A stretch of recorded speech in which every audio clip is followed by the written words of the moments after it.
Get ready to enter the Thrivetime Show. We started from the bottom, now we here.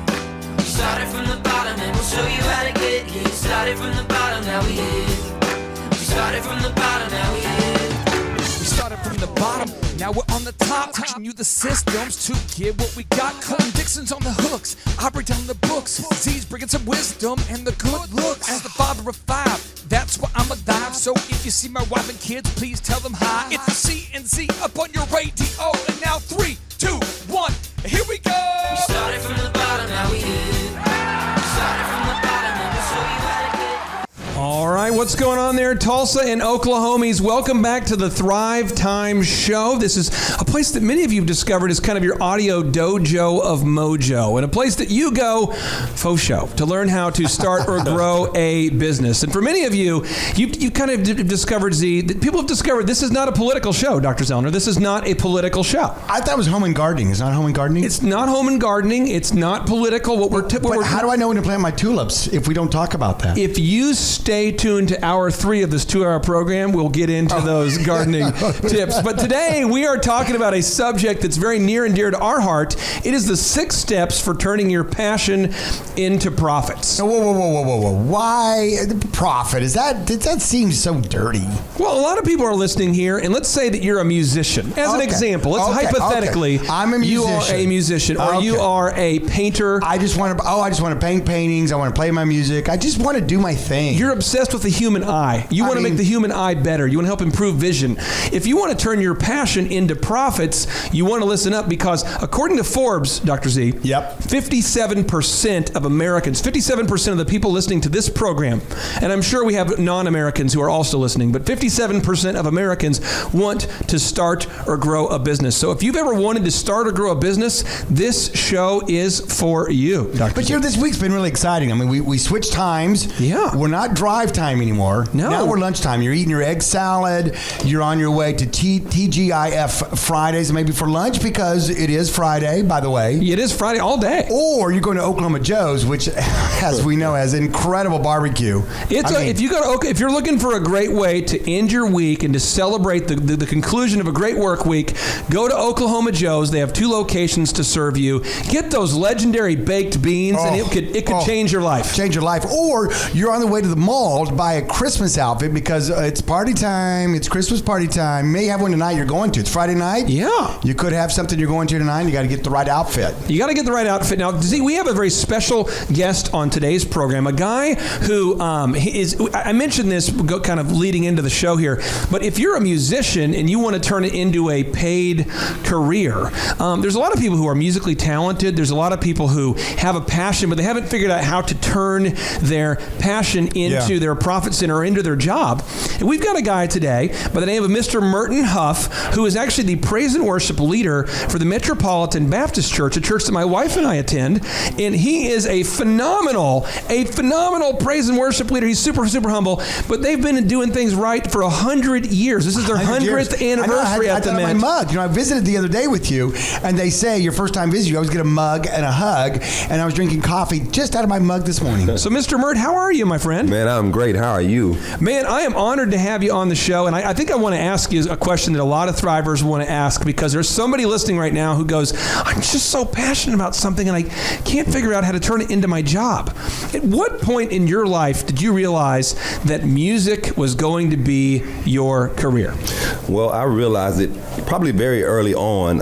I started playing piano at about 4 or 5 years old. My mom played piano. She started me and my sister singing gospel, and my dad sang quartet. He played guitar, so we learned very early on how to harmonize and so you guys are like the Partridge Family, huh? Yeah, Is that it? yeah, you guys have a big bus you drove around in? No, we didn't have a bus. Oh, you didn't have a bus. We had a station wagon. Oh, it's kind of like a bus. Yeah, it's kind of like one. Bus-ish, that's good. All right. So we learned very early on just to sing and harmonize, and I think we were so enthralled with music growing up. All my aunts and uncles played piano. My granddad was a preacher, so we were just in church all the time, and everybody is I can show you some videos. Everybody's singing. Everybody's playing. Singing. Like we're taking turns jumping off the piano. Like we're arguing over who's going to play because there's so many talented people in the room. Well, here's the thing that I've discovered is, I went to college at Oral Roberts University, and I grew up without money. I didn't have a bunch of I didn't have a rich uncle or a rich family member supporting me.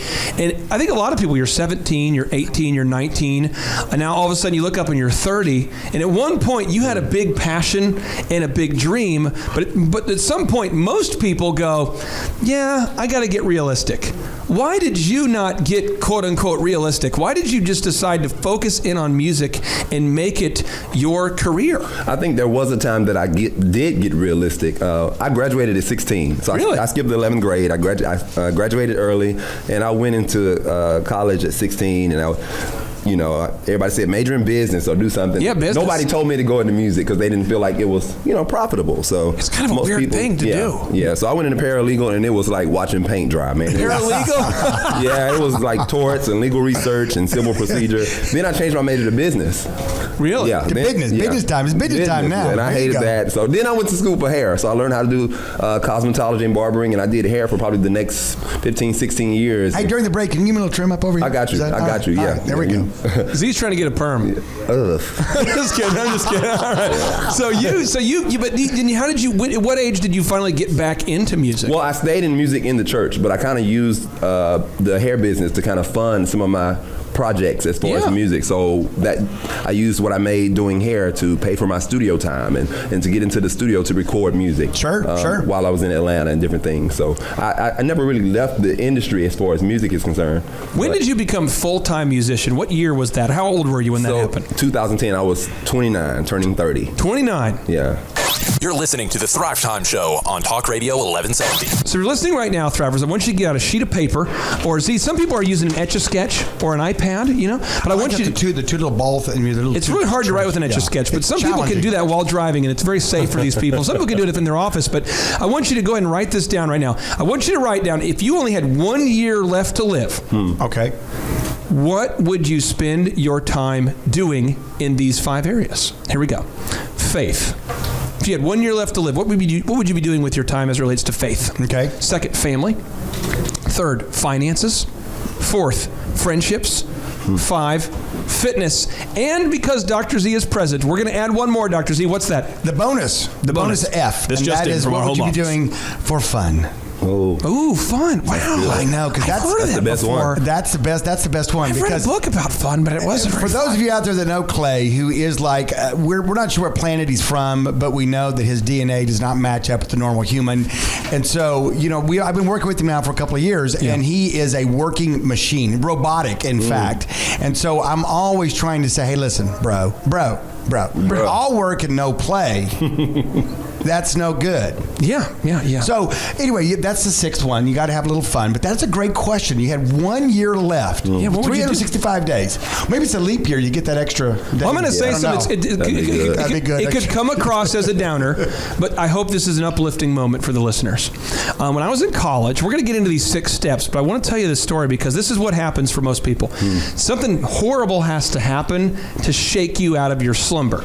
You see, according to USA Today, they did a study and they found, you can Google this and verify, 59% of Americans think that the American dream is no longer possible in the United States. 59%. Breaks my heart. So people they go to work, they go to church, they go home. They go to work, they go to church, they go home. Okay, they go to work. And that's what they do. And that's what you get stuck. You get stuck in that groove, and you kind of look up and you go, I'm 50. And now, here's what I want to help you with is, when I was in college, I was going to Oral Roberts University, and there's one guy by the name of Ryan Tedder, he writes songs for Beyonce and He's Adele. a big deal. He lives right across the hall from me. There's me. There's a guy by the name of, we have a lot of different characters on the floor, but there's a lot of these different characters. Meeker, Meeker, he wanted to be a sports agent. And what happened is we're all going out doing college. I started my DJ business in my dorm room because that's how I paid for college. Or you $16,000 a year at the time.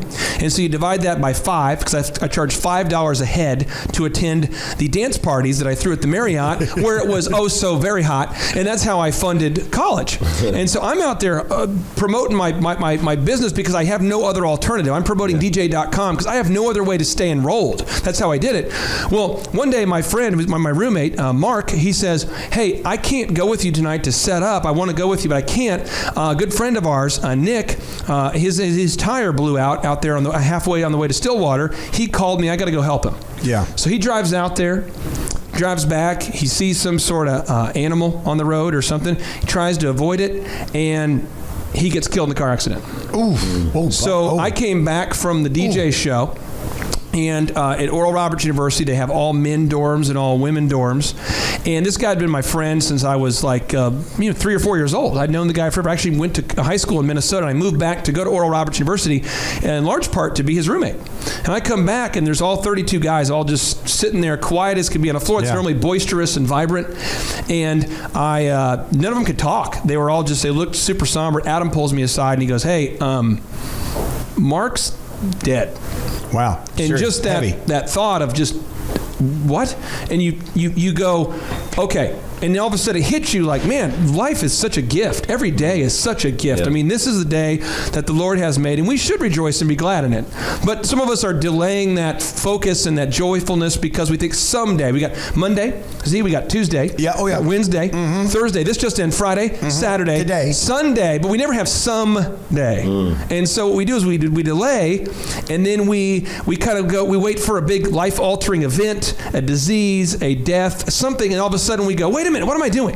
And what we want to do today is we want to shake you, Z. We want to help you become awake. And so, Z, what advice would you have for someone who's listening right now who feels like you're in kind of a coma and you're just now starting to shake yourself? You're going, wait a minute, I don't know whether I am doing what I want to do. What advice would you have for them, Z? Well, I would do exactly what you said. Get out a piece of paper and write down those 6 answers that you asked for. Yeah. And listen to the rest of the show, because what we're going to do is we are lighting a fire underneath your passion. And we want you to turn that passion, because if you're doing what you love, your passion, i.e., and you're making money on it, life is good. And let me tell you this, Thrivers. If you're listening right now, there are 6 steps for turning your passion into profits. And when you learn these, I'm telling you, it's going to absolutely change your life around. I can hardly wait to get to them. Are they coming up next? They're coming up next. All right. Right after the break? Right after the break. All right. You got to stay tuned. These 6 super moves coming up when we return. All right, Thrive Nation, welcome back to the Thrivetime Show during your afternoon. I'm telling you what, Thrivers, if you are looking for a quick midday pick-me-up, if you're looking to learn how to start or grow a business, you have found your right show. My name is Clay Clark. I'm the former SBA Entrepreneur of the Year in your ear. And as always, I am joined with a man. He is an optometrist, but he's trapped inside an entrepreneur's body. It's Dr. Robert Zellner. Sir, how are you? Well, I've been trapped in here now for a while, so... Are you getting used to it? You know what the fun about this show is that I can let a little bit of that out. Just a little bit. Just a little bit. And now that this whole week we've been on at lunchtime, people are calling in, they're emailing, saying, listening to your show actually makes my chicken salad sandwich taste better. And I don't know if that's an actual... I can't prove that. It's hard to prove it. It's hard to prove. But, we are the #1 business talk show in Tulsa, Oklahoma. That is true. And, Z, I'm going to tell you this. There's a little secret I want to share with with the thousands of people listening. All right. And as long as you're listening right now and you promise not to share it with any more than 10 people, we're okay. But Dr. Z actually owns an auto auction. You own an auto auction. Yes, I do. And you've invested in a bank. Yes. And you have a horse center and the horse ranch and the Jimmy and all the different businesses. Yeah. So you're not really an optometrist. Listen, it's a fraud. Don't let anybody paint you in a corner.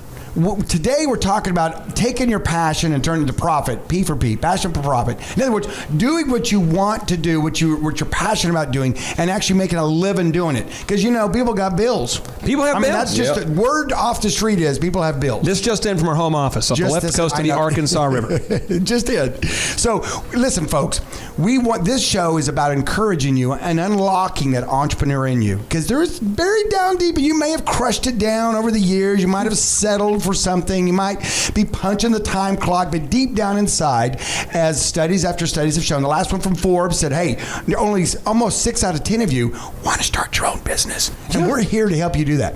And we have a guy on the show today who has taken his passion and has turned it into his profit center, into his career. He's taken something he loves to do, and he's turned it into what he does for a living. It is the praise and worship leader over there at the Metropolitan Baptist Church. These guys have been a church for this year is their 100th year. That's a long time. And Mr. Merton Huff is their praise and worship leader. Mr. Merton, how are you, sir? Man, I'm great. How are you? Man, I am. You haven't been their praise and worship leader the whole 100 years, have you? I have not. Because you look pretty young. That's why I'm. He was starting to look I a was little just bit about old. to say that. I'm not 100. I'm not a hundy. Oh, Yeah, dear. yeah. All right, just checking. I remember when Martin used to lead when he and Mabel used to get up there, and it was awesome. He's been there for 100 years. It's amazing. Hey, no, so seriously, though, we're talking about step number 1 of how to turn your passion into profit. Step number 1 is you have to find a problem that you are passionate about solving. I'm going to give you a notable quotable that I'm going to ask you, Z, here. Here we go. Okay, all right. This comes from the CEO of Evernote, Phil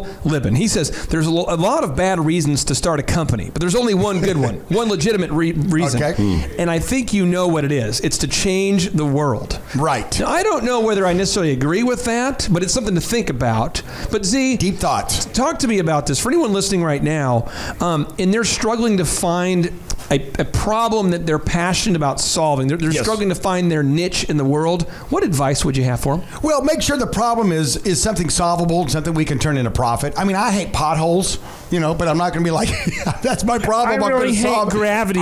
I don't do well with gravity. I don't like I'm it going to very reverse much. gravity. Yeah, exactly. Same thing, So make sure it's something that you really, really want to do. And also, let's think this thing through, folks. Through our steps today, and from listening to the show, we're going to give you practical steps and how to go from where you are right now to opening that business that makes money, that you go, you know what? I love going to work every day. I'm the man or the woman that's in charge now. This is awesome. I'm controlling my destiny, and I'm doing what I love to do. And you know what? When people do what they love to do, it makes the world a better place. It does, and people come back and bring friends. People come back and bring friends. Now, Mert, I want to ask you this because you're a praise and worship leader.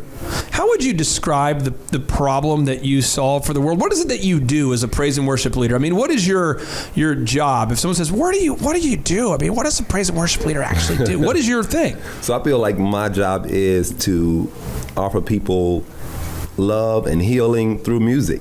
Through music? Yeah, Ooh, through music. that's awesome. Like, Now, I'm going to tell you what you do for me on a Sunday, and you tell me if you disagree, if I'm doing it wrong here, okay? Okay. So I get up on Sunday. I usually get up about 5 or 4 a.m. every day. I get up. That's early. So I get up, I'm reading my books, and we have the holidays like everybody else. You have Thanksgiving, families in town. And you tell me a perfect family, by the way. If you're listening right now and you're a perfect family, feel free to judge me. But here's the thing is, so you've got family in town. You always have a random uncle who's always hitting you up for money or somebody. gosh, Everyone's got the Uncle Eddie, the cousin Eddie, Oh, yeah. And you take the family to church. And I'm telling you, some things have upset you. You've opened up your cell phone. You've seen some text messages that were not that positive. Maybe you got a Facebook message or an email. I try to turn that off on the weekend. But let's just say hypothetically, I come to church and I'm not exactly in the right disposition.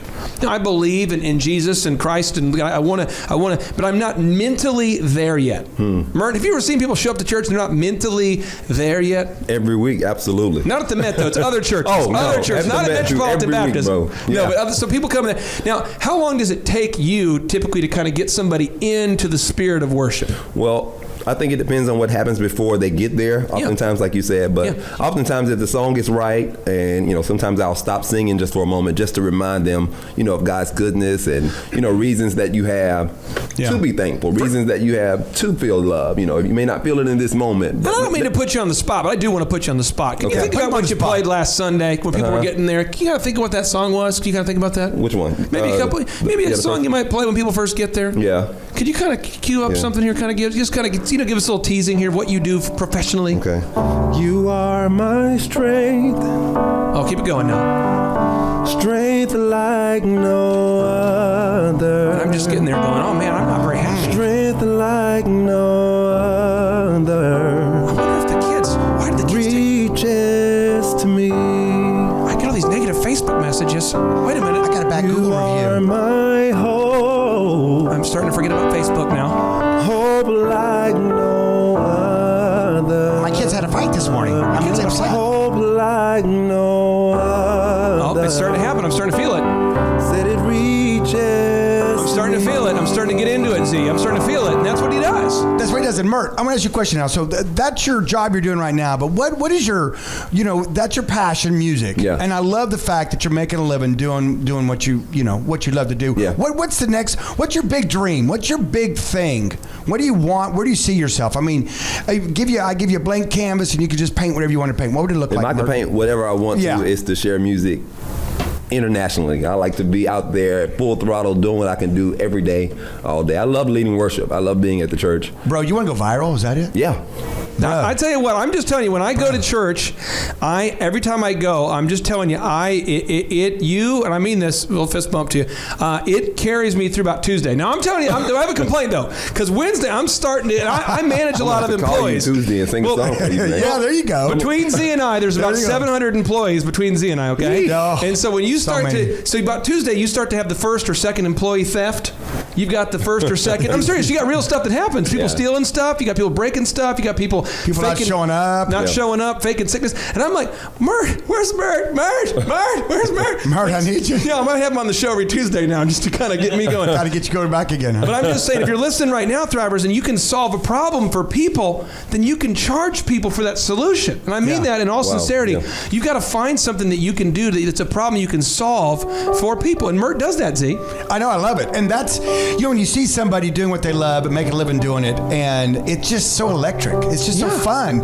It's what we are about as business coaches. It's what we're about as entrepreneurs, trying to mentor up the next generation of business owners. Now, step number 2, when we come back, we have to attempt to sell it. So if you think you have something, you have to attempt to sell it. All right, Tulsa, T-Town, Oklahomies, welcome back to the Thrivetime Show. Right. My name is Clay Clark. I'm the former SBA Entrepreneur of the Year in your ear. And as always, I am joined with the co-host, with the mo-host. It's Dr. Robert, Dr. Z Zellner. Sir, how are you doing? I am fantastic. It's Friday. It's the Christmas season. I mean, what could be better? I mean, it's a lunchtime. I'm at Oklahoma Joe's having my burnt ends and baked beans and loving life, listening to the show on my little smartphone, going, man, these guys are going to coach me up. You know, there's a certain pageantry in the air. There's a certain festiveness. There's a certain, I tell you what, this is the time of year where you start to get out those holiday accoutrements. You start to get out your decor. Yes. You begin to change the ambiance of your atmosphere. And you just, it's just a holiday. You can Peppermint. You can smell the radio right now. You can smell the pine cones. Yeah, well. And we brought on a guy here today who can really change the atmosphere of any occasion. It is Mr. Merton Huff, the praise and worship leader here for the Metropolitan Baptist. And we're talking today about how to turn your passion into profits. Mr. Merton, how are you doing? Hey, I'm doing good. How are you? Man, I am excited to talk about step number 2, Dr. Z. It is you must attempt to sell it. So step number 1, you got to find a problem that you're passionate about solving. But step number 2, you have to actually attempt to sell it. So I'm going to give you a notable quotable. Here you go. When everything seems to be going against you, remember that the airplane takes off against the wind, not with it. Henry Ford. Henry Ford, the guy started Ford. He did a car thing, didn't he? Was that the car guy? He had some success. Now, here's the thing: Henry Chevrolet, I forget. Once you think you're good at something, once you think you have a thing, you have to go out there and attempt to sell it. I have a story for you. Okay. Sorry. Let's start. No. Okay, here we go. No. So I was starting this DJ connection business, and people were saying, "Dude, you're pretty good." Oh, yeah. In your dorm room. Yeah, and I'm like... No, this was back when you were... Yeah, before that or what? This is before I was in the dorm room. This is actually when I was like, 15 years old. 15 years old. I think it was 15, not quite 16. And they had this thing called Students Against Drunk Driving. And these guys would get together and they would have a dance they called the Sad Dance, which is kind of a ridiculous name for a dance, but the Sad Dance.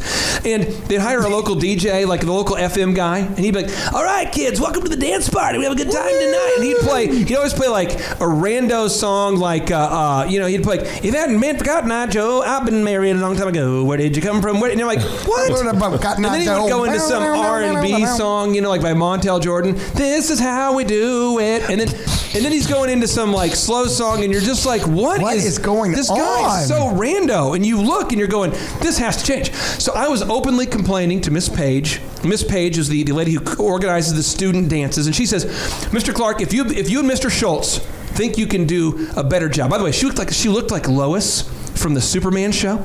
Oh, yeah. So we're always like, what, Miss Page? What do you think you are, Miss We all secretly Page? were in love with this lady. Yeah. And so she said, if you think you can do a better job than the DJ, then you can do it yourself. And I'm like, I'm in it. I'm doing it. Let's go. I mean it. So anyway, I booked the equipment. I rented the equipment. I had no DJ experience. I'm 15 years old. My dad had to drive me to the school dance. But let me tell you what, I worked out a deal where I got to keep $5 a head after the first 100 kids. Profit.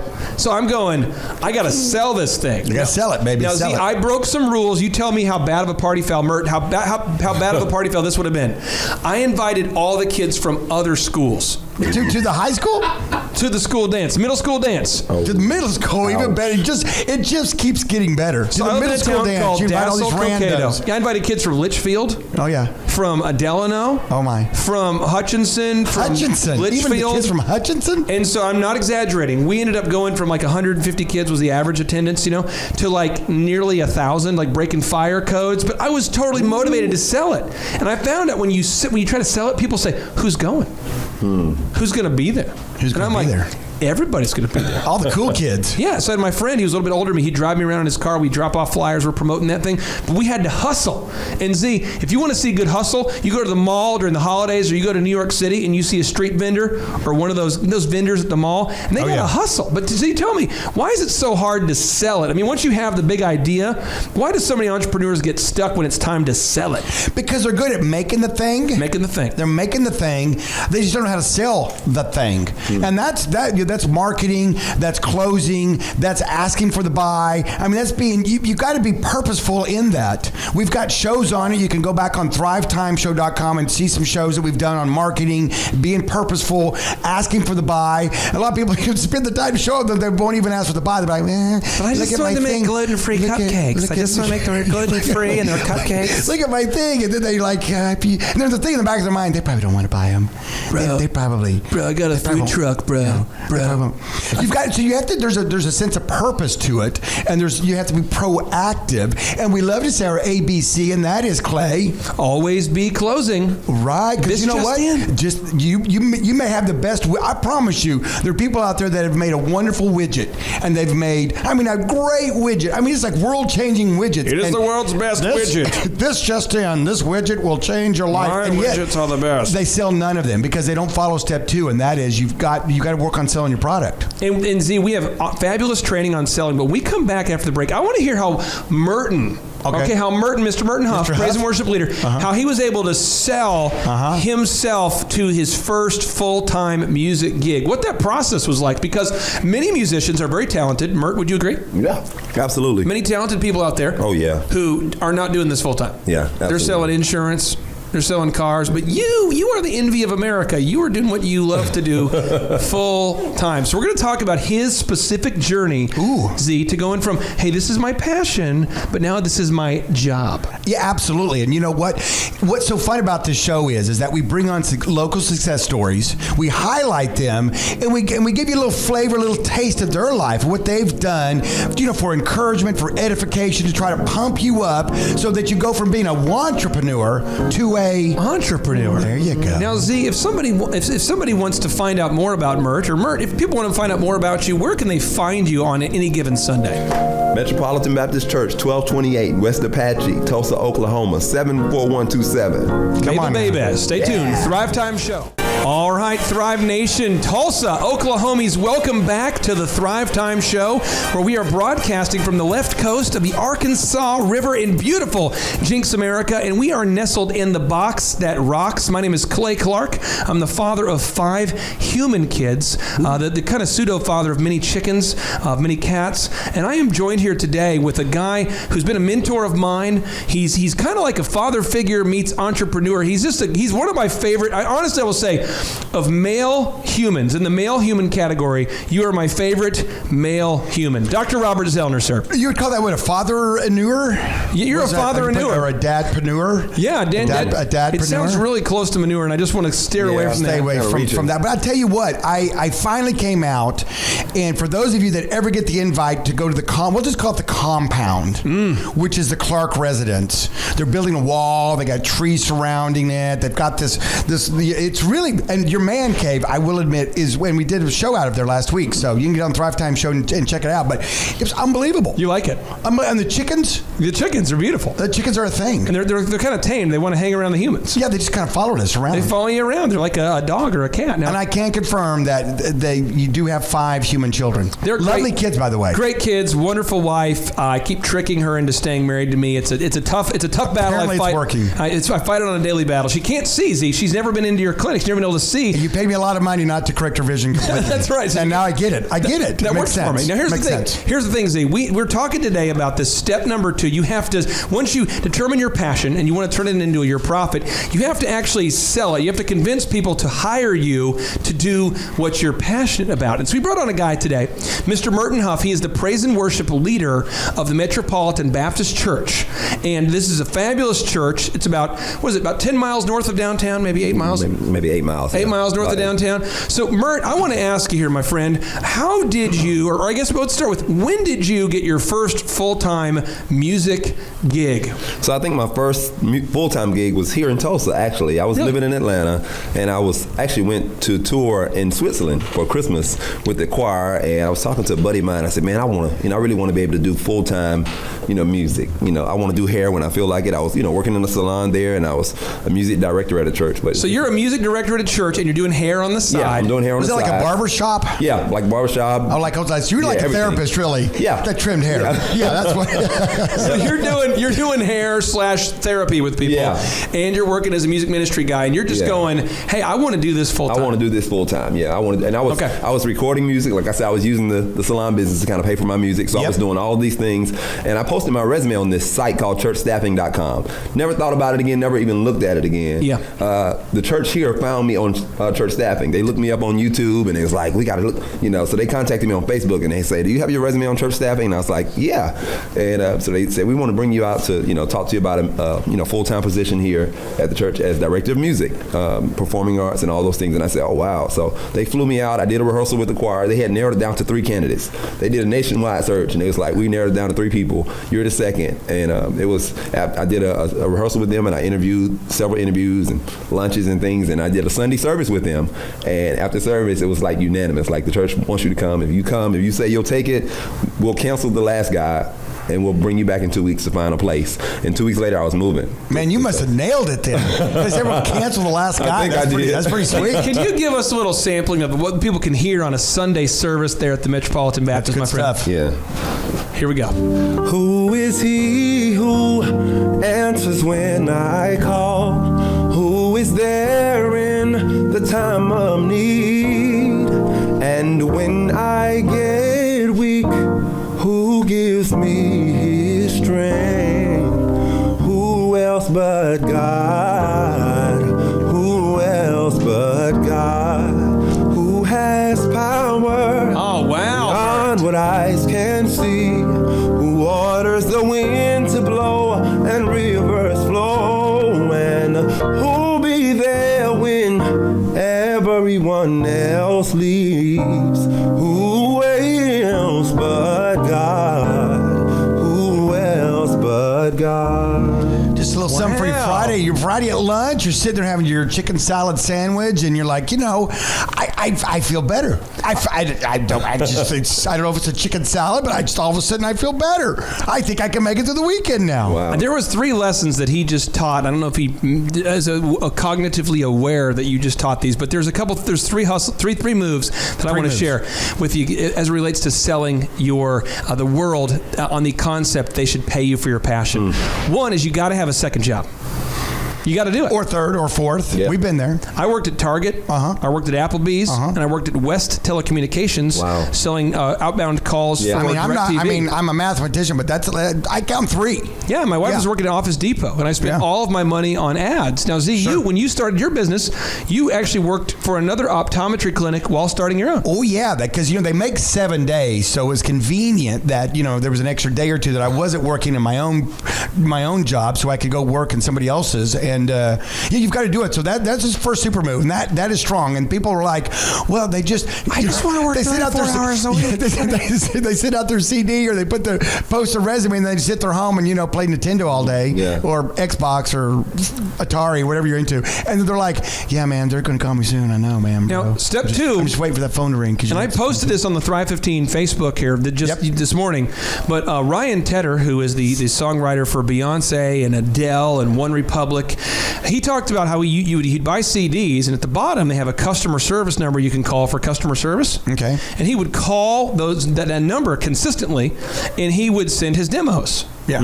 And the thing is, check it out, the harder you work, the luckier you get. I'm quoting Thomas Jefferson. The harder you work, the luckier you get. So you've got to fail more. You got to get more no's before you get a yes. And if you had not posted that resume, you would not have got that call. Yeah, absolutely. So I mean, everyone's got to shoot. You're not going to ever make a shot if you don't take the shots. Ooh, that's a deep thought right there. Deep thought by Claytron. This just in from our home office. You have to make sure that you do that, though. And the third thing is you gotta hold out for the dream job. You can't settle. You mean, if you would have said, you know what, I'm working in a barber shop and I'm working part-time and that's all there's gonna be, and I'm 29, I've missed my shot, you wouldn't have got the job. Yeah, absolutely. And I think another thing for me also was location. And I'll say that, and I don't know if that works for everybody, but being in Atlanta, it's a place that's saturated. It was saturated with musicians and artists and models, and every career field you could think of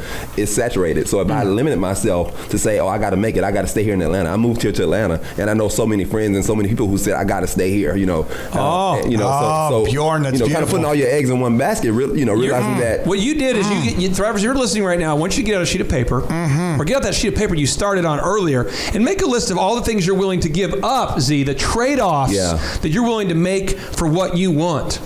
Now, I'm going to tell you this. When my wife and we decided to start Thrive 15, before I was able to successfully Shark Tank my good brother from another mother, Dr. Zellner, into teaming up with us, Vanessa and I, we literally had this conversation. Yep. And she goes, what are you willing to give up? We have 5 kids. So she says, what are you willing to give up? And I said, I'm willing to get up at 3 a.m. every day for 10 years. But because I'm not going to work late, but I will get up at 3 and I'll go into these certain boundaries. Every weekend I'm with my kids, the nights I'm with my kids, the weekends. But I'm willing to get up at 3 and I'm willing to put in that extra 6 hours a day every day. And I'm not going to stop until we get there, because I know that we've built a successful company. We know how to build a multi-million-dollar company. We've done it numerous times, and people keep asking me, can we meet for lunch? People keep saying, can I pick your brain for lunch? And I go, I'm not available. And I felt bad because I know what it's like to grow up in poverty. I know what it's like to not have money, and I wanted to help people, but I can't do it because you're busy, Z, I'm busy, and we wanted to find a way to help millions of people start and grow a business. And so I was willing to give up a certain set of things, and you've been willing to give up a certain set of things. I mean, we do this radio show not as we do this to help people. That's our whole passion, man. I mean, we've made a list of what we're willing to trade off. How important is that, Z, for people to go in eyes wide open and make a list of the things they're willing to give up or trade off? Eyes wide open, because here's the thing that people do is they see somebody successful and they go, oh, that looks easy. Yeah. That must be, apparently it's easy. It's super easy. And so then they start down that road of trying to take their passion and turn it into profit, and they hit, you know what they hit? They hit a speed bump. They hit a pothole. And you know what they do? They go, okay, that's it. That's it. I read a little adversity, I'm done. I had no idea that someone would complain, that not everybody would love what I'm doing, so I'm out. It's probably not meant to be. Things aren't going well. I didn't see that pothole. Yeah. No one told me there was a pothole. So here's the thing about it is that when you get honest with yourself and say, what am I willing to do? Like Burton just said, I'm willing to move wherever I need to go, because that's more important to me than living in suburbia Atlanta, wherever you were living. I know you said Atlanta, but and the thing about it is, folks, you've got to address that, because being an entrepreneur, turning your passion into profit, if it were easy, We wouldn't have to have this radio show. If it was easy. It was easy. The thing is, according to the statistics that are out there right now, a little over 50%, we're talking 59%, according to USA Today, 59% of Americans believe the American dream is not possible. And if that's you, you're wrong. And we're here to help you have the success that you deserve. When we come back, we're going to teach you step number 3, because once you nail it, Z, you've got to scale it. I repeat, Z, once you nail it, you've got to scale it. Stay tuned. Preach it. Thrivetime Show. What is going on, Oklahomies and Tulsa? Welcome back to the Thrivetime Show, where we provide you with business school without the BS. And yes, my name is Clay Clark. I'm the former SBA Entrepreneur of the Year in your ear. And I'm joined here with Dr. Robert Zellner. Let me tell you a little story about Dr. Zellner. He grew up, he didn't have a lot of money. The jury's still out on that, so, I mean. Okay, how many kids were in your family growing up? 7. There's 6 boys and 1 girl. And, financially, the family was kind of tight.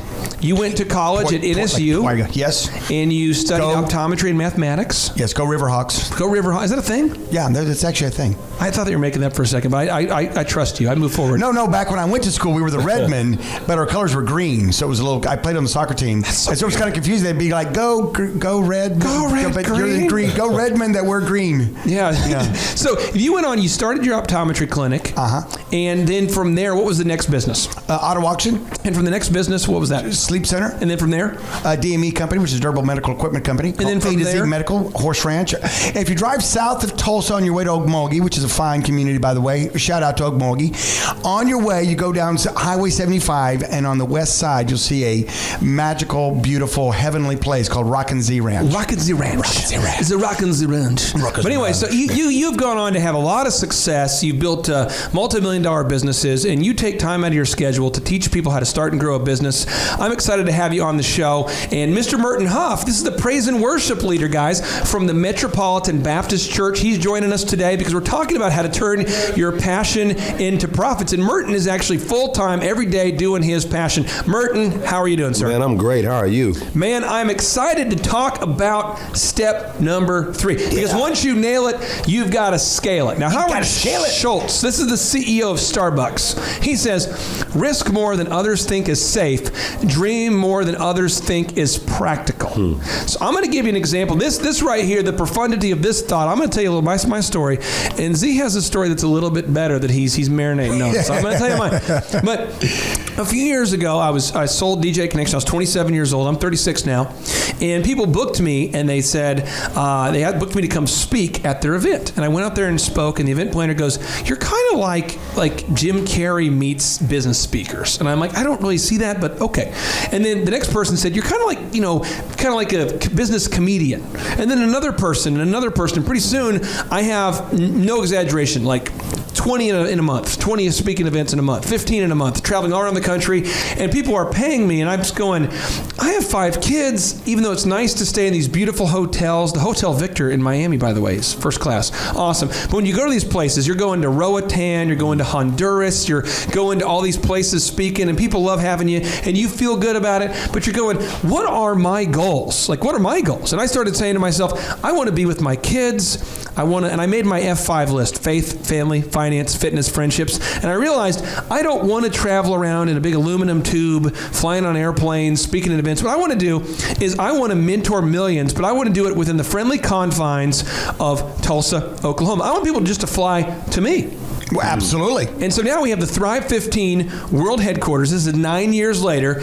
And guess what, Z? People are flying to Tulsa to come to these workshops. And I'm telling you what, these workshops, it's the world's best business workshop, period. You go, period? Yeah, you go up to thrive15.com/conference. You watch those testimonials. And you know what? We have a scholarship program that we've teamed up with many generous investors, and we've made it affordable for anybody. So if you're listening right now and you have $7, yeah, we've never turned down a single person because of financial limitations. And I'm telling you what, we have a real estate agent that was not a real estate agent 2 years ago, And now the lady's making over $300,000 a year of commissions doing this. We have my brother-in-law who had a vision to start the Elephant in the Room, and I didn't give him a big cash balloon. I said, hey, I'll match you dollar for dollar. And you know what? The Elephant in the Room is a very successful company, and he turned it from a vision into reality. And I can go on and on the stories of entrepreneurs. We have a Canadian mortgage guy who closed last year. He made commissions over $100,000 of U.S. money for the first time in his life as a result of this. We have a guy who has an alarm company named Curtis who is killing it. We have a young guy from Ukraine named Mikhailo who lives in New York who learned how to start and grow a business on Thrive 15. I just talked to him today. He said the things I've learned, he went from a college student to literally making over $275,000 of gross revenue last year as a result of what he learned at our conferences. You're listening to the Thrivetime Show on Talk Radio 1170. So you talk about a crazy idea, convincing people to fly to Tulsa, not exactly the birthplace of tourism, to come to a business conference, and it has happened. So whatever your vision is, I empower you, I anoint you, and I tell you it can happen. But once you nail something, you got to find a way to scale it, Z. Well, I tell you what, there's something in the water in Tulsa, though. Wall Street Journal claimed it as one of the top 5 places for entrepreneurs to start a business. Yeah. And they say it was actually the number 1 for women entrepreneurs to start a business. So there's something in the water here in Tulsa. And it's the rivers, right? We're on the left coast of the river. Oh, it's beautiful. So we've tapped into that water source right here, and we are just pumping it through the folks that come down. I want to ask you this, Z, for people who are listening and they go, okay. When you first started to be able to treat patients, because the first step was to be able to run ads that would advertisements to successfully get patients into your doors. Yes. But once you got people to come in to Dr. Robert Zellner and Associates, first it was just Dr. Robert, that's you. Just me. And you had an associate. Yeah, it was me and one girl that worked there. So it's 2 people. 2. After you nailed that process, how long did it take you before you were able to build these repeatable step-by-step systems that allowed you to duplicate? How long did that take you? Well, I mean, you got to do it right off the bat. I mean, for me, it was just that whole process, and I'm still doing it. And just the other day, I'm actually now expanding my locations because I want to see more patients, and you can only physically put so many people into the space. So I'm constantly tweaking it. We're constantly tweaking. I just hired another doctor. I have 8 doctors now that work for me. Some weekends now we're working 3 doctor shifts because of the number of clientele that come in. And so, the thing about it is you control your business gas pedal. You can control your business is like a car, and the gas pedal, you can control that. And you want to go faster, you just press down on that. You may say, oh, whoa, I can't go faster than that. Well, that's up to you. And we're not here to tell you how big to make it. We're here to tell you that it's possible to scale it and to make it bigger. And that's what it's about, because you do one widget and you sell that widget, and then you make a profit selling that widget, and you say to yourself, hey, I think I can do this. Now we're here to help coach you up on how to make 100 widgets, and then 1,000 widgets, and maybe even, 1,000,000 widgets. And in our workshop, we have myopic, step-by-step. I'm talking about that detailed, that's close vision, diligent, very, very specific training to teach you. So the elephant in the room, the checklist that we have to open the store, to close the store, to sell a membership, to provide you a custom tailored haircut. By the way, if you're listening right now, if you're a listener, the elephant in the room, we have 3 locations to serve you, and it's $1 for your first haircut. $1 for your first haircut. What? So Merton, at the church, as the Met has continued to grow, as the Metropolitan Baptist Church has continued to grow, about 5 years ago,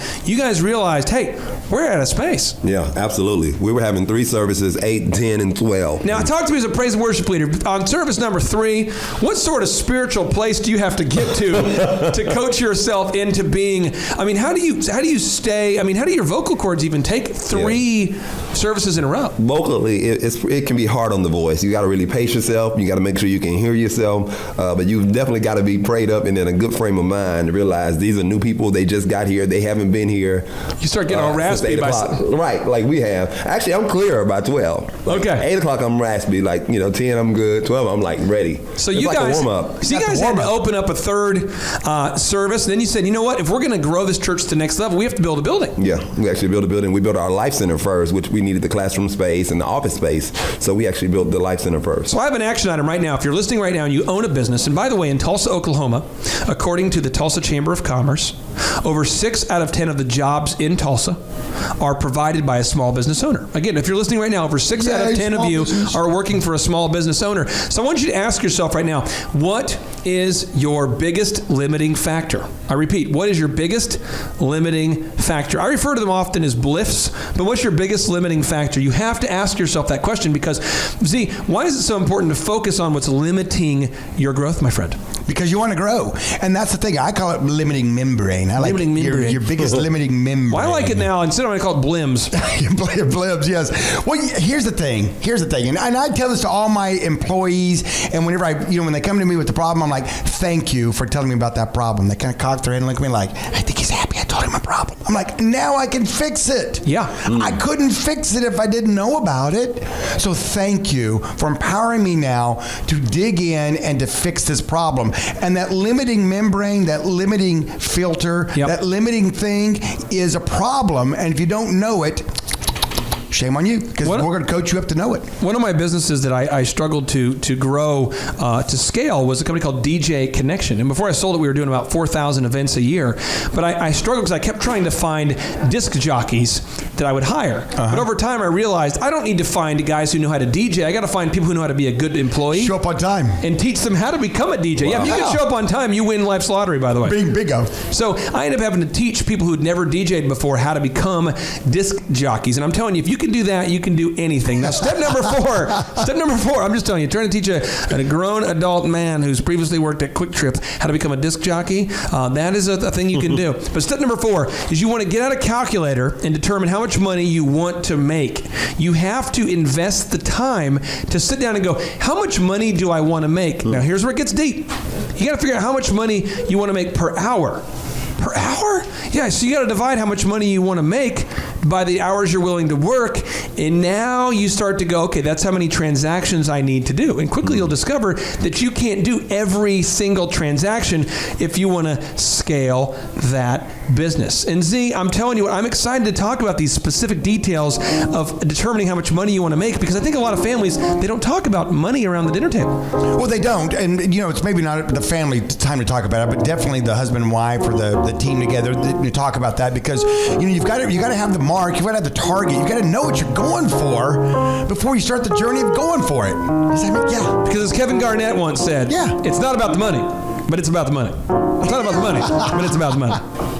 All right, Thrive Nation, welcome back to your inspiration station. For many of you, this has become your midday audio dojo of mojo. My name is Clay Clark, and I am here to enlighten you and to entertain you, to educate you, and teach you how to start and grow a successful business. And I'm going to tell you what, I remember what it was like on the outside looking in, and my wonderful wife, she had just got a job working for this guy named Dr. Z. Kind of a legendary figure. He has his name on the sign right there. I'm being serious. Right there outside of the Woodland Hills Mall, you see his name on the sign, and my wife goes, I got this job. My friend Carrie helped me get this job. So my wife's working there at the front desk for Dr. Z.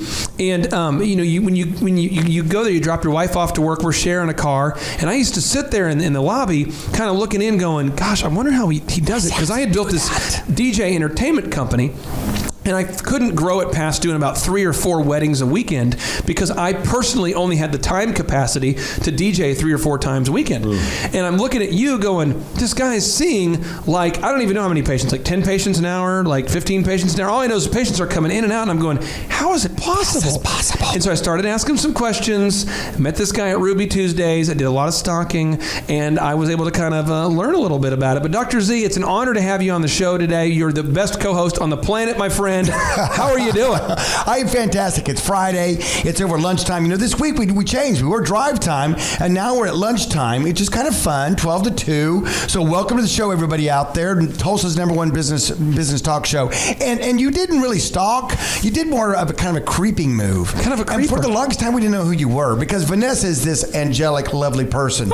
I mean, if you know her, you know what I'm talking about. Just a sweetheart of a gal. And she had this kind of, you were just a little bit you were like a DJ kind of half DJ, half thug kind of look to you. Yeah, I get a you little had the big Eminem clothes, style. the Yeah. kind of a little bit of the attitude. That's it. Come on, give it to There me, it is. Merton. I mean, you had a little bit of that attitude, kind of, and you seemed like you were just a little like angry, almost, just a little angry, like Had a little edge. Yeah, just a little edge, just a little edge. I said a little edge. I'll tell you this. This is just the thing. Back in the day, if you stepped in my shoes, I would fight you. Oh That my was the God, whole are you deal. serious? Yeah, you get the thing was you get a nice pair of shoes and you get a guy, and this is the attitude I had that was wrong. But you go to a movie theater and someone steps on your shoes and then you scowl at them.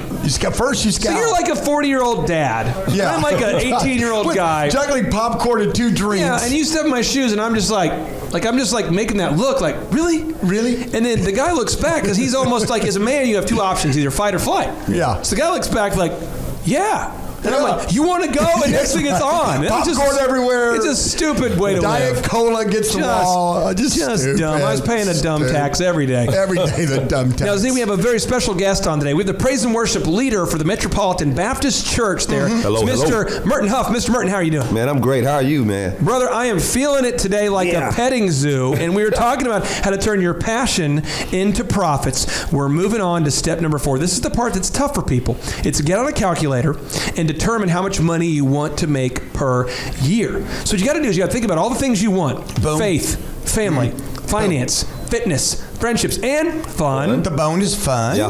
And you're going to how much does that cost? How much? And you want to figure it out. You go, this is how much it costs per year. So I'm just going to make it easy. Let's say it costs $100,000 per year to live your ideal lifestyle. 6 figures. Then you divide that by 50 weeks because you're going to take maybe 2 weeks off for vacation, which I've never done. But let's say you did it. So you divide it. Now you got it's about $2,000 a week.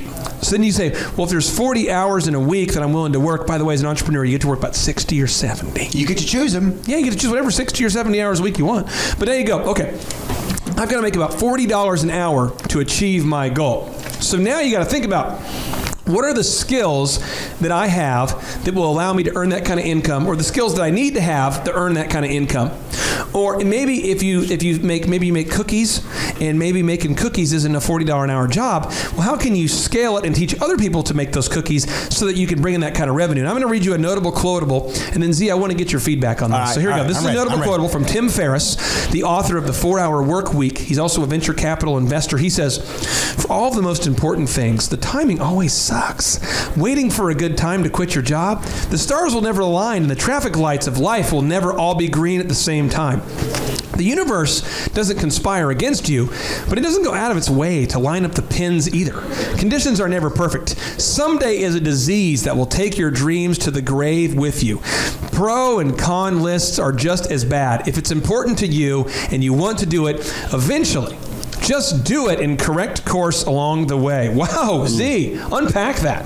Well, I'll tell you what, we're not saying quit your job. We're just saying start your passion. There's a difference. Okay. Merton explained earlier beautifully that he was working at a barbershop. Yeah. And then he took his profit that he was making and he was turning it into studio time, practice time, recording time. Yes, sir. Because he still had his dream. And so he didn't say, okay, I'm going to stop being a barber, all right, and I'm going to go be a musician. No, he hybrid them. And that's what we're saying to you. And sometimes it's one job, sometimes it's 2, sometimes it's 3. More than- You yeah. know what I'm saying? So what you're doing out there, keep doing what you're doing, but start small. Get it started, fix it continuously, fail forward, and get it going. Now, Merton, I want to ask you, how many hours were you working back in the day? Barbershop, ministry? I mean, how many hours were you working? Man, probably 60, 70, 80. So you're hustling. Yeah. What time were you waking up, man? Man, I would be in the salon on a Saturday from 7 a.m. to 10 p.m. Sunday morning service at 7 a.m. You know. Now, if you're listening right now and you go, man, that just seems brutal, I'm going to tell you what. I took a job doing construction because, much like Merton, I wanted to be somewhere else, and I realized that my destination would require some sacrifice. Yeah. And so I got a job working construction for a company called Lund Poured Walls. And Gordy, this is what Gordy told me. Gordy's the boss. Gordy says, if you work 40 hours a week, I'll pay you $10 an hour. Now, after 40, I'll pay you time and a half. Now, after 60, you make double. How many hours you want? Yeah. And I said, a billion. Oh, man. I said, so what time can we start? He says, well, you meet at the Cenex. It's a gas station over there in Cokato. You meet at the Cenex at 5, and we drive down to Iowa to work on the jobs. If you want to be on the shift till 7 p.m., I can do it. And I said, 14 hours a day? He said, yeah. So I worked 14 hours a day. I did that 5 days a week. And then I worked as a home health aide. It started at 8 p.m. And I worked from 8 p.m. until midnight as a home health aide. And I did that 5 days a week. And then on Saturday, I worked as a home health aide all day and Sunday. So I would typically log in a week almost 100 hours, like 90 hours a week. Yeah. And I was banking $2,000 a week, $2,000 a week, $1,800 a week, $2,000 a week. And I bought my first DJ system cash from Joey Shake, my sales rep over there at the Guitar Center. Joey Shake. Oh, yeah, off the intersection of, it's right there by the Mall of America down there in Minnesota. I went down there to Guitar Center, and I remember paid that, no debt, and I bought a Mazda MPV with 180,000 plus miles on a maroon. I hand painted that thing, baby, and I'm telling you what, that's how I rolled. But you know what? I had to start somewhere. And if you're listening right now, your success, Z, is not going to be handed to you, will it? No, it won't. I tell you what, if you're waiting for your competitors to make your car payment, your house payment, or take care of you fiscally, it's not going to happen. I've called them. They've never called me back. I don't get them. I emailed him just the other day. Yeah. Emailed me back. Sent them several So text what we're doing messages. is this: we're encouraging you. This whole show today is about passion and profit, but you got to do step one. First, you've got to write it down. What is it? Two, then now we're talking about what's your budget. What do you want to make? What's your goal? You got to do it. You got to do it, and then you break that down till you make it in bite-sized portions. You go $100,000. I can't.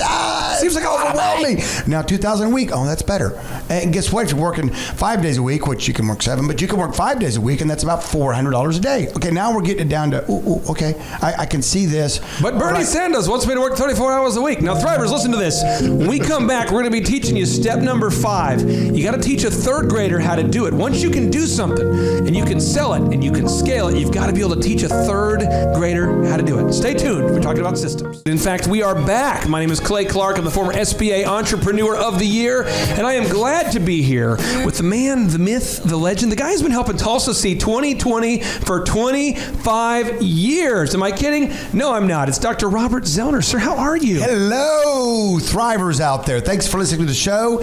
You like our new time, 12 to 2. It's kind of fun. So we're not drive time, now it's lunchtime. Or you could technically drive at lunch. You could technically, you get in your car and drive around. Somebody maybe go over to Oklahoma Joe's and get some burn-ins and some baked beans. That's my move over there. Tell me if this is weird or not. That's my move. One move I like to do is kind of put my car in the idle mode. Yeah. And I like to kind of just drive around that parking lot slow and just kind of marinate and kind of enjoy my alone time during lunch. Is that weird? That's not weird. And you know, it's Friday. It's the Christmas season. Oh, wow. I know you guys, they're excited. You may have a Christmas party to go to tonight. Yeah. Just, be careful. Just, Uber, be safe. Be safe. We want you next week to be able to listen to the show. And check the expiration date on that cheese you're getting. People are giving you all this holiday cheese. Check the expiration on that. Just make sure no one's regifting that mess. Yeah. I mean, there's some regifters out there. There are some regifters. Now, you can't ever get enough of a guy I like to call. Well, the guy I like to call me, this is his name, because you can't ever get enough of Mr. Merton Huff. This is the praise and worship leader for the Metropolitan Baptist Church. He's on the show today, and we're talking about how to turn your passion into profits, how to turn your thing you're passionate about into your full-time job. Now, step 5 is you got to teach a third grader how to do it. I mean, once you've been able to find your thing that you do, and you've been able to sell it, and you've been able to scale it, now you've got to teach a third grader how to do it. Whoa. Third grader. That dude's let's see, third grade would be 8 years old? I don't get it. Maybe 9? The thing is, you've got to make it so simple that it's duplicatable, that's repeatable. Oh. And so Steve Jobs, that's the guy who co-founded Apple. He was the CEO of Pixar. He says this: simple can be harder than complex. Ooh. You have to work hard to get your thinking clean to make it simple. But it's worth it in the end, because once you get there, you can move mountains. You have to teach an army of people how to do your system. So, Mert, I want to ask you this.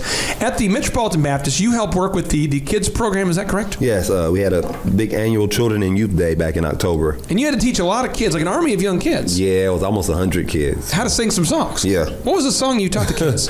We did this one song by Kirk Franklin called Victory. Can you kind of play it for us a little bit? Yeah, it's like, Ayo, 1, 2, 3, get up, we got victory.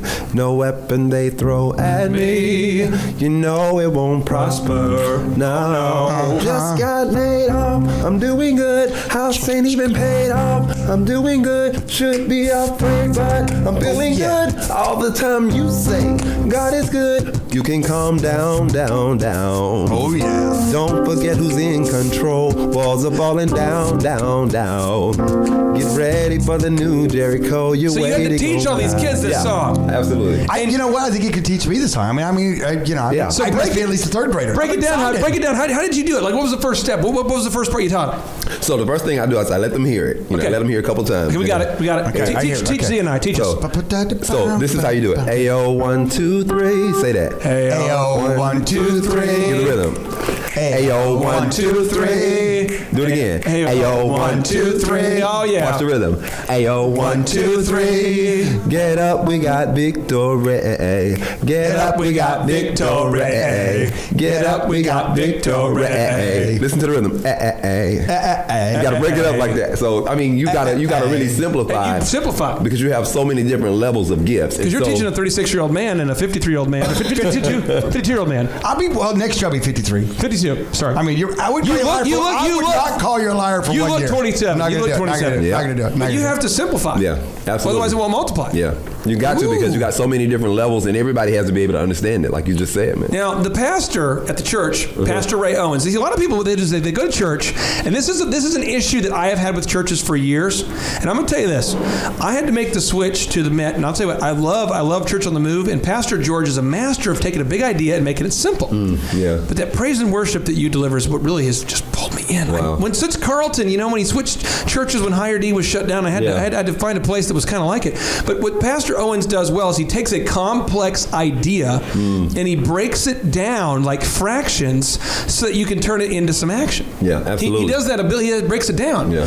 Why is it so hard because there's a lot of really talented music ministers out there. Why is it so hard to teach a third grader how to do something that you can do? I mean, what's the challenge with that? Why is it so hard for so many people to teach a third grader? Well, I think sometimes we assume that they should know.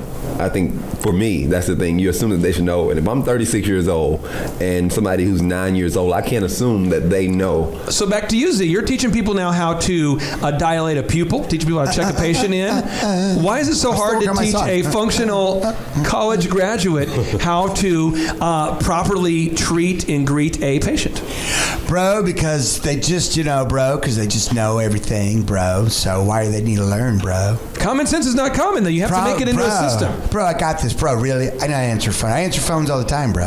I'm like a professional. I don't need a phone script. answer. I don't need a script. Well, it's yeah, like just when let people me call me, flow. I just say whatever flows. Bro, just let me just flow, bro. I got this.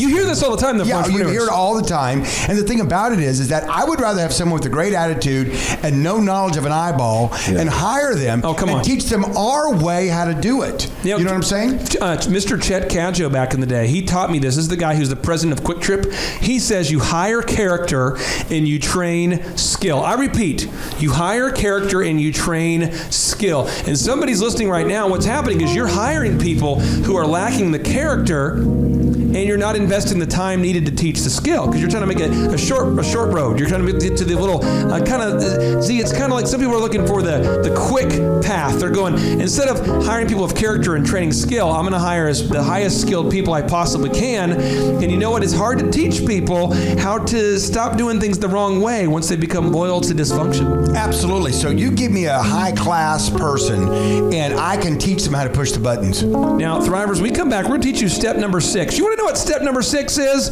I'll tell you what, you have to stay tuned to learn Super Move, step number 6.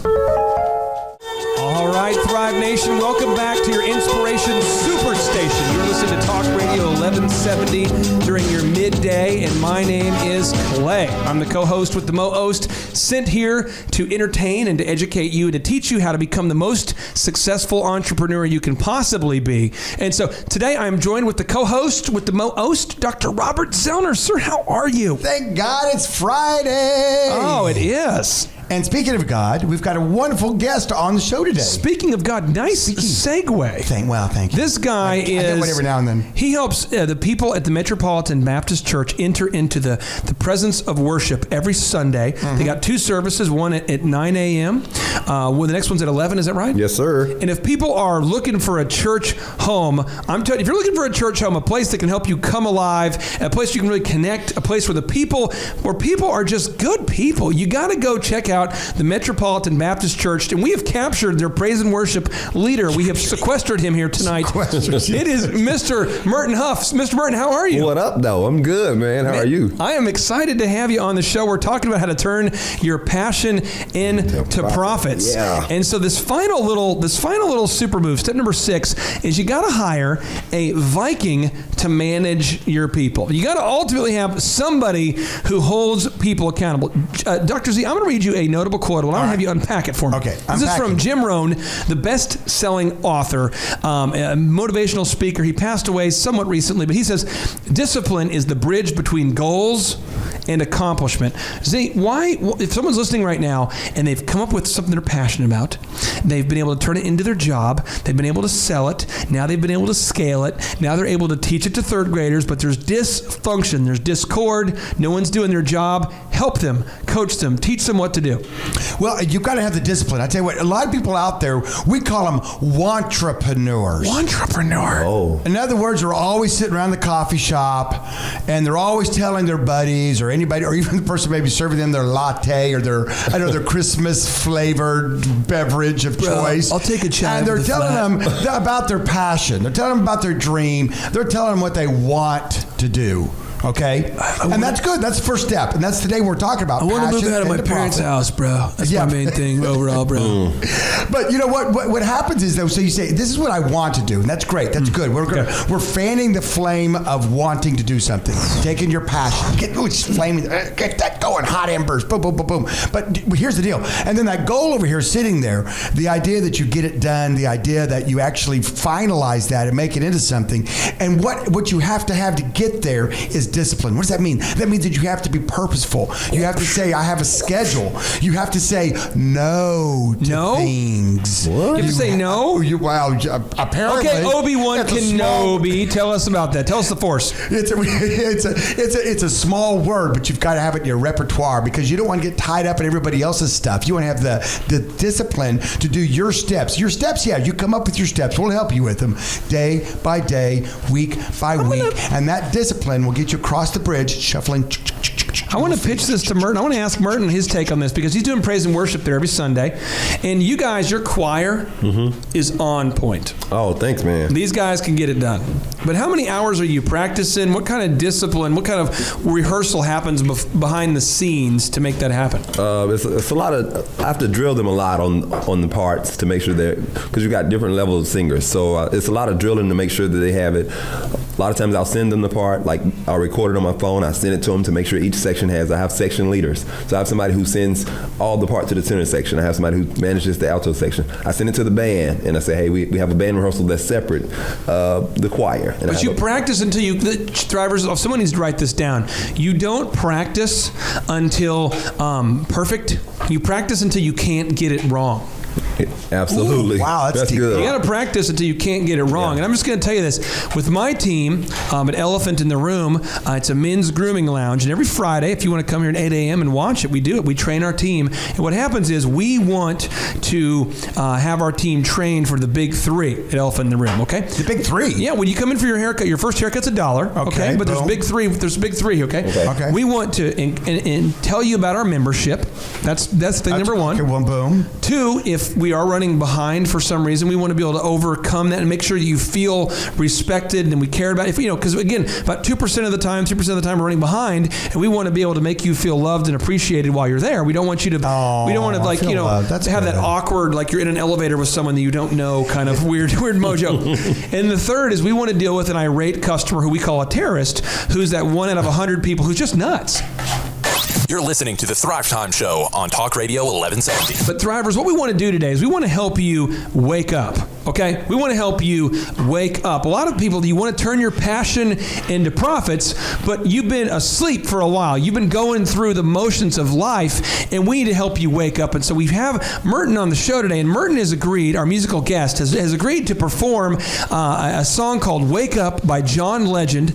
And Merton, are you ready? I'm ready. Let's do it, man.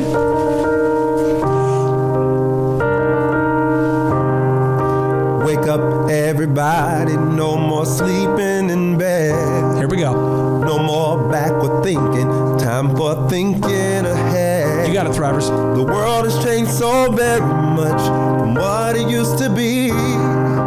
There's so much hatred, war and poverty. All right, Thrivers, here we World go. won't get no better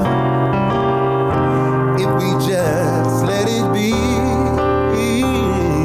The world won't get no better. We gotta change it, yeah, just you and me. We got to change it, Thrivers. Here we go. Break up all the teachers. It's time to teach a new way. Maybe then they'll listen to what you have to say. 'Cause they're the ones who's coming up, and the world is in their hands. When you teach the children, teach them the very best you can. Yeah. The world won't get no better. Oh, if we just let it be. Oh, the world won't get no better. We gotta change it, yeah, just you and me. Oh, yeah, we got to change it, Mert. Yes, sir. Absolutely. Now, I'm going to tell you what, if you're listening right now and you have just a little bit of ember, I don't care if you're 40, I don't care if you're 50, I don't care if you're 60, I really do not care. And I'm going to give you some examples. Do you know Ray Kroc, the guy who's famous for franchising McDonald's? He did not have any discernible success until his 50s. Do you know that? Do you know that the guy, Mr. Dyson, who made the Dyson vacuum, that guy struggled for over a decade? Do you know that Uber took the guy over 5 years to take off? You know, Twitter took 7 years. Do you guys know that Amazon, Jeff Bezos, he could not get funding from anybody, so his own mom and dad liquidated their savings, $300,000, and they funded him. Do you know that Walt Disney lost it all twice? Do you know Henry Ford lost it 5 times? Do you know that Dr. Z had to work at a job? A job. Had to save all his money. It could be a silent J. It could be Ob. I don't know. Do you know that Apparently Merton had to it's move from Atlanta, hot Atlanta, to Tulsa, Oklahoma Yes, to sir. turn his dream into reality? Merton, what advice would you have for anybody listening right now who says, you know, gosh, I don't know, am I too old? Am I too old to start my music career? Am I too old to become that entrepreneur? Am I too old to become that person I want to be? What encouragement would you have for them? Absolutely. You're never too old. I heard a saying before that said the brick wall is only there to stop those who aren't serious. So, hey, you got to keep going. If you run into a brick wall, you got to break it down. You got to do something to get around it or go over it or do something. And so it's only there to stop you if you're not serious. You got to keep it going. The brick wall is only there to stop those who are not serious. Z, what encouragement do you have for somebody who's stuck, man? What are maybe 3 things they can do? If they're listening right now and they go, okay, I've got a little ember, I'm starting to get a little passionate, what are some things that they could do right now today? Well, I tell you, here's what they can do right now. Ready? And with Merton on the show and visiting the Met, I'll just call it the Met Church with you, Clay, a few weeks ago. Yeah. If I don't play this segment, I'm going to feel bad about myself. This is an honor to the Met. You got to listen. If you're stuck, hey, you got to get online. That little thing called www. And you know what you got to do? What's that? You got to go to Thrive50.com. Yeah. .com. Come on. Preach. THRIVE15.com. What's that website? Pull out your credit card. Whoa. Swipe it. Enter it in for $19. That's all. How much? And what if I don't have any money? What can I do? We got scholarships. You have a scholarship? If you're military, it's free. For free for military? Free. How does that work? Free. And you get on Thrive15.com for $19 a month. You can have business coaching excellence. And if you say, you know what, I love the online videos, but I want to come to an in-person workshop, we now have those available. By the way, they're 15 hours over 2 days. And what if I can't afford an in-person workshop? We have an actual scholarship program available for you. It's a scholarship program. And I'm telling you what, we've never denied a single person because they cannot afford it. And if you want in-person one-on-one coaching, for those that can afford it, we have that too. It is the world's best business school and the world's best business coaching platform. It is Thrive15.com, Dr. Z. We took our passion, we sold it, we scaled it, we hired Vikings to manage it. Trust me, Clay he's a Viking. People don't like He's me. even from Minnesota do it. We did all the 6 steps we're teaching you today, and that's why it's successful. We know what we're talking about. That's why you're listening to the show, because with our practical steps, every day, 12 to 2, you're going to make it. Here we go. 3, 2, 1, boom! The number of new customers that we've had is up 411% over last year. We are Jared and Jennifer Johnson. We own Platinum Pest and Lawn and are located in Owasso, Oklahoma. And we have been working with Thrive for business coaching for almost a year now. Yeah. So what we want to do is we want to share some wins with you guys that we've had by working with Thrive. First of all, we're on the top page of Google now. Okay. I just want to let you know what type of accomplishment this is. Our competition, Orkin, Terminex, they're both $1.3 billion companies. They both have 2,000 to 3,000 pages of content attached to their website.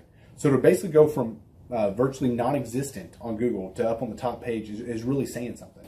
But that's come by being diligent to the systems that Thrive has, by being consistent and diligent on doing podcasts and staying on top of those podcasts to really help with getting up on with their listing and ranking there with Google.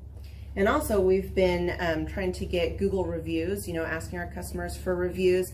And now we're the highest rated and most reviewed pest and lawn company in the Tulsa area. And that's really helped with our conversion rate. And the number of new customers that we've had is up 411% over last year. Wait, say that again. How much are we up? 411%. Okay, so 411% we're up with our new customers. Amazing. Right. So not only do we have more customers calling in, we're able to close those deals at a much higher rate than we were before. Right now, our closing rate is about 85%, and that's largely due to, first of all, like our Google reviews that we've gotten people really see that our customers are happy, but also we have a script that we follow. And so when customers call in, they get all the information that they need. That script has been refined time and time again. It wasn't a one and done deal. It was a system that we followed with Thrive in the refining process, and that has obviously the 411% shows that system works. Yeah, so here's a big one for you. So last week alone, our booking percentage was 91%. We actually booked more deals, more new customers last year than we did the first 5 months, or I'm sorry, we booked more deals last week than we did the first 5 months of last year from before we worked with Thrive. So again, we booked more deals last week than the first 5 months of last year. And it's incredible. But the reason why we have that success is by implementing the systems that Thrive has taught us and helped us out with. So. Some of those systems that we've implemented are group interviews. That way we've really been able to come up with a really great team. We've created and implemented checklists. That way everything gets done and it gets done right. It creates accountability. We're able to make sure that everything gets done properly, both out in the field and also in our office.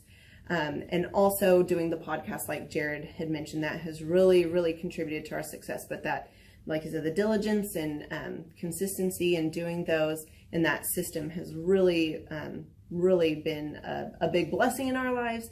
And also, it's really shown that we've gotten the success from following those systems. Yeah. So before working with Thrive, we were basically stuck. Really no new growth with our business. And we were in a rut, and we didn't know. The last 3 years, our customer base had pretty much stayed the same. We weren't shrinking, but we weren't really growing either. Yeah, and so we didn't really know where to go, what to do, how to get out of this rut that we're in. But Thrive helped us with that. They implemented those systems. They taught us those systems. They taught us the knowledge that we needed in order to succeed. Now it's been a grind. Absolutely, it's been a grind this last year. But we're getting those fruits from that hard work and the diligent effort that we're able to put into it. So again, we were in a rut. Thrive helped us get out of that rut. And if you're thinking about working with Thrive, quit thinking about it and just do it. Do the action, and you'll get the results. It will take hard work and discipline, but that's what it's going to take in order to really succeed. So we just want to give a big shout out to Thrive, a big thank you out there to Thrive. We wouldn't be where we're at now without their help. Hi, I'm Dr. Mark Moore. I'm a pediatric dentist. Through our new digital marketing plan, we have seen a marked increase in the number of new patients that we're seeing every month, year over year. 1 month, for example, we went from 110 new patients the previous year to over 180 new patients in the same month. And overall, our average is running about 40 to 42% increase month over month, year over year. The group of people required to implement our new digital marketing plan is immense, starting with a business coach, videographers, photographers, web designers. Back when I graduated dental school in 1985, nobody advertised. The only marketing that was ethically allowed in everybody's eyes was mouth-to-mouth marketing. By choosing to use the services, you're choosing to use a proven turnkey marketing and coaching system that will grow your practice and get you the results that you're looking for. I went to the University of Oklahoma College of Dentistry, graduated in 1983, and then I did my pediatric dental residency at Baylor College of Dentistry from 1983 to 1985. Hello, my name is Charles Kolaw with Kolaw Fitness. Today I want to tell you a little bit about Clay Clark and how I know Clay Clark. Clay Clark has been my business coach since 2017. He's helped us grow from 2 locations to now 6 locations. We're planning to do 7 locations in 7 years and then franchise. And Clay has done a great job of helping us navigate anything that has to do with like running the business, building the systems, the checklists, the workflows, the audits, how to navigate lease agreements, how to buy property, how to work with brokers and builders. This guy is just amazing. He's this kind of guy has worked in every single industry. He's written books with like Lee Cockrell, head of Disney, with the 40,000 cast members. He's friends with like Mike Lindell. He does Reawaken America tours, where he does these tours all across the country, where 10,000 or more people show up to some of these tours. On the day-to-day, he does anywhere from about 160 companies. He's at the top. He has a team of business coaches, videographers, and graphic designers and web developers, and they run 160 companies every single week. So think of this guy with a team of business coaches running 160 companies. So in the weekly, he's running 160 companies. Every 6 to 8 weeks, he's doing Reawaken America tours. Every 6 to 8 weeks, he's also doing business conferences where 200 people show up, and he teaches people a 13-step proven system that he's done and worked with billionaires, helping them grow their companies. I've seen guys from startups go from startup to being multimillionaires, teaching people how to get time freedom and financial freedom through the system. Critical thinking, document creation, putting it into organizing everything in their head to building into a franchisable, scalable business. Like one of his businesses has like 500 franchises. That's just one of the companies or brands that he works with. So amazing guy. Elon Musk kind of like smart guy. He kind of comes off sometimes as socially awkward, but he's so brilliant, and he's taught me so much. When I say that, like Clay is like, he doesn't care what people think when you're talking to him. He cares about where you're going in your life and where he can get you to go. And that's what I like most about him. He's like a good coach. A coach isn't just making you feel good all the time. A coach is actually helping you get to the best you. And Clay has been an amazing business coach. Through the course of that, we became friends. I was really most impressed with him is when I was shadowing him one time. We went into a business deal and listened to it. I got to shadow and listen to it. And when we walked out, I knew that he could make millions on the deal, and they were super excited about working with him. And he told me, he's like, I'm not going to touch it. I'm going to turn it down, because he knew it was going to harm the common good of people in the long run. And the guy's integrity just really wowed me. It brought tears to my eyes to see that this guy, his highest desire was to do what's right. And anyways, just an amazing man. So anyways, impacted me a lot. He's helped navigate anytime I've got nervous or worried about how to run the company, or navigating competition and an economy that's like, I remember we got closed down for 3 months. He helped us navigate on how to stay open, how to get back open, how to just survive through all the COVID shutdowns, lockdowns. I'm Rachel with Tip Top Canine, and we just want to give a huge thank you to Clay and Vanessa Clark. Hey guys, I'm Ryan with Tip Top Canine. Just want to say a big thank you to Thrive 15. Thank you to Make Your Life Epic. We love you guys, we appreciate you, and really just appreciate how far you've taken us. This is our old house, right? This is where we used to live a few years ago. This is our old neighborhood. See? It's nice, right? So this is my old van and our old school marketing, and this is our old team. And by team, I mean it's me and another guy. This is our new house with our new neighborhood. This is our new van with our new marketing, and this is our new team. We went from 4 to 14, and I took this beautiful photo. We worked with several different business coaches in the past, and they were all about helping Ryan sell better and just teaching sales, which is awesome, but Ryan is a really great salesman. So we didn't need that. We needed somebody to help us get everything that was in his head out into systems, into manuals and scripts, and actually build a team. So now that we have systems in place, we've gone from 1 to 10 locations in only a year. In October 2016, we grossed 13 grand for the whole month. Right now it's 2018, the month of October. It's only the 22nd. We've already grossed a little over 50 grand for the whole month, and we still have time to go.